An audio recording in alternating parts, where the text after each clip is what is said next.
Point है daily finance review. Mostly printers ये करते भी हैं, अगर आप नहीं करते हैं तो आपको ये करना चाहिए। फाइनेंस रिव्यू के 3 एंगल हैं जो मोस्ट इंपॉर्टेंट है, क्योंकि इसी से आपका कैश फ्लो इंप्रूव होता है और जो लोग कैश फ्लो से रिलेटेड चैलेंज फेस कर रहे हैं, लीकेज फेस कर रहे हैं, वो ऑटोमेटिकली इंप्रूव हो जाते हैं। जिसमें सबसे इंपॉर्टेंट है payment flow from the customer, यानी कस्टमर से पेमेंट फ्लो का एक सिस्टम होना चाहिए। आजकल कुछ ऑटोमेशन सॉफ्टवेयर आते हैं, उनको यूज़ कर सकते हैं।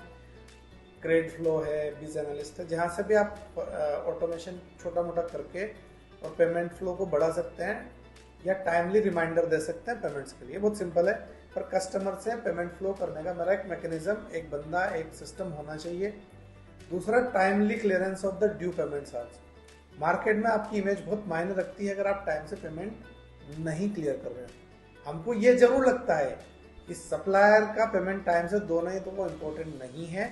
इंपॉर्टेंट है कस्टमर से मेरे पास पेमेंट आ जाएगा। नहीं, आपका जैसा इनफ्लो है आउटफ्लो भी आपको इंप्रूव करके रखना चाहिए, क्योंकि जरूरत कस्टमर को इमरजेंसी में पड़ती है मटेरियल की, और अच्छे सप्लायर से रिलेशन है, टाइमली पेमेंट है, तो इंस्टेंट आपको मटेरियल मिलता है, अपनी टर्म्स में मिलता है। मैंने बहुत बार देखा है, बहुत जगह इस चैलेंज को सॉल्व करने की कोशिश भी की है कि अगर आप टाइमली पेमेंट क्लियर कर रहे हैं, चाहे आपका इंक सप्लायर हो, चाहे पेपर सप्लायर, या कोई भी हो, आपका टेक्नोलॉजी पर कोई भी हो सकता है, उसका अगर टाइम से पेमेंट जा रहा है तो मस्ट है कि वो आपको सपोर्ट करेगा ऑन द हाई टाइम।